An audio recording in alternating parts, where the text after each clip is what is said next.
आज आपण एका अशा क्रांतीबद्दल बोलणार आहोत जिने भारताला अन्नधान्याच्या बाबतीत स्वयंपूर्ण बनवलं. हो, आपण बोलतोय हरित क्रांतीबद्दल.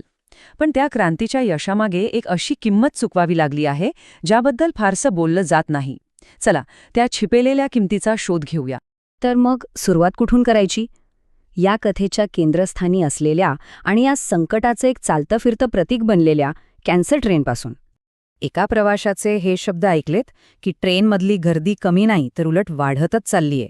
हे एकच वाक्य आपल्याला परिस्थितीचं गांभीर्य सांगून जातं. म्हणजे काहीतरी खूप मोठं आणि गंभीर घडतंय. हाच तो प्रश्न आहे जो आपल्याला विचारायला हवा. भारताचं धान्याचं कोठार म्हणून ओळखल्या जाणाऱ्या राज्यात असं काय घडतंय की तिथल्या लोकांना उपचारासाठी शेकडो किलोमीटर दूर दुसऱ्या राज्यात जावं लागतंय? आणि याचं उत्तर या तुलनेत दडलेलं आहे. ही कॅन्सर ट्रेन रुग्णांना 326 किलोमीटर दूर बिकानेरला घेऊन जाते, कारण पंजाबमधले उपचार त्यांना परवडत नाहीत. पंजाबमध्ये आरोग्यसेवा महागडी आहे, गर्दी आहे, सरकारी मदत मिळवणं किचकट आहे. याउलट बिकानेरमध्ये सरकारी योजनांमुळे उपचार जवळपास मोफत मिळतात आणि राहण्याखाण्याचा खर्चही अगदी नगण्य आहे. ही ट्रेन फक्त एक रेल्वेगाडी नाही, तर ती एका मोठ्या संकटाचं प्रतीक आहे. पण ही गोष्ट फक्त कॅन्सर ट्रेनपुरती किंवा आजारपणापुरती मर्यादित नाहीये.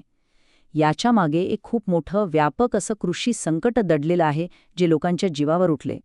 आणि हा आकडा बघा, धक्कादायक आहे नाही का? सरकारी आकडेवारी जे सांगते त्याच्या दुप्पट शेतकरी आत्महत्या करत आहेत. अभ्यासात हे सिद्ध झालंय. म्हणजे खरी परिस्थिती आपल्या कल्पनेपेक्षा कितीतरी जास्त गंभीर आहे. आणि हे तर आणखीनच हृदयद्रावक आहे. शेती क्षेत्रात आत्महत्या करणाऱ्यांचा सरासरी वय आहे फक्त 33 वर्षे. फक्त 33! विचार करा, इतक्या तरुण वयात लोकांवर आपलं आयुष्य संपवण्याची वेळ काय येत असेल? हा चार्ट बघा. हे आकडे सगळं काही स्पष्ट करतात. अभ्यासात नोंदवलेल्या आत्महत्यांपैकी जवळपास 100% म्हणजे 99.1% आत्महत्या या शेतीशी संबंधित लोकांच्या आहेत. यात शेतकरी आणि शेतमजूर दोघेही आले. आणि या आत्महत्यांमागचं मुख्य कारण काय? तर कर्ज. इतर कोणत्याही व्यवसायातल्या लोकांपेक्षा कर्जामुळे आत्महत्या करण्याचा धोका शेतकऱ्यांमध्ये जवळपास तिप्पट जास्त असतो. महागडी बियाणं, रसायनं आणि मालाला भाव नाही. हे एक असं दुष्टचक्र आहे ज्यात शेतकरी अडकत चाललाय. आणि आत्महत्या करण्याची पद्धत ती सुद्धा तितकीच दुःखद आहे. विष पिऊन. जी कीटकनाशकं शेतीसाठी वापरली जातात तीच आज जीव घेण्यासाठी वापरली जात आहेत. मृत्यू इतका सहज उपलब्ध झाला आहे. पण हे सगळं सुरू कसं झालं? या संकटाची मुळं कुठे आहेत? हे समजून घेण्यासाठी आपल्याला थोडं इतिहासात डोकावून बघावं लागेल. हरित क्रांतीच्या त्या काळात, जेव्हा सगळं काही आशादायक वाटत होतं. तर ही हरित क्रांती म्हणजे नेमकं काय होतं? सोप्या भाषेत सांगायचं तर हा एक मोठा सरकारी प्लॅन होता.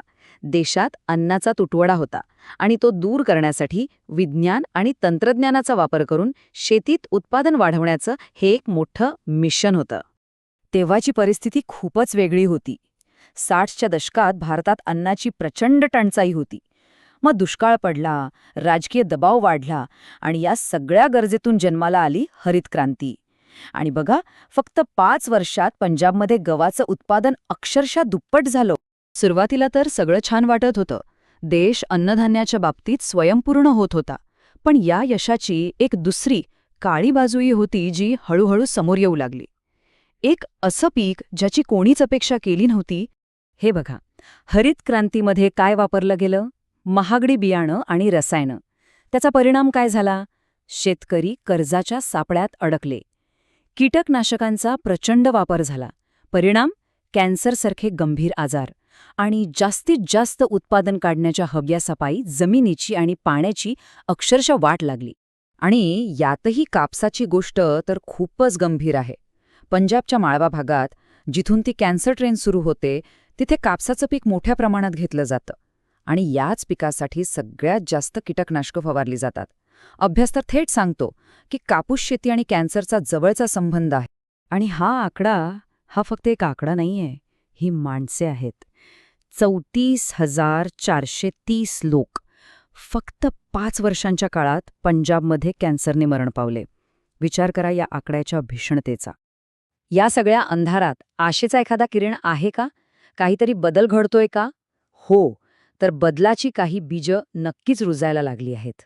खेती विरासत मिशनसारख्या संस्था एक नवीन विचार घेऊन पुढे येत आहेत. ते शेतकऱ्यांना पुन्हा नैसर्गिक रसायनमुक्त शेतीकडे वळवत आहेत. त्यांचा उद्देश फक्त उत्पादन वाढवणं नाही, तर जमीन, पर्यावरण आणि माणूस या सगळ्यांना वाचवणं आहे. ही एक तळागाळातून येणारी चळवळ आहे.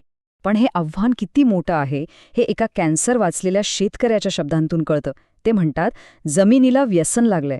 विचार करा, ही मानसिकता बदलणं किती कठीण असेल, जिथे जमीन आणि शेतकरी दोघेही रसायनांवर अवलंबून आहेत. आणि शेवटी हाच प्रश्न उरतो, प्रगती म्हणजे नक्की काय? देशाचं पोट भरणं महत्वाचं आहेच, पण त्यासाठी लोकांचा जीव धोक्यात घालणं कितपत योग्य आहे? अन्नसुरक्षा आणि मानवी आरोग्य यांच्यातला समतोल कसा साधायचा याचं उत्तर आपल्याला मिळवूनच शोधावं लागेल.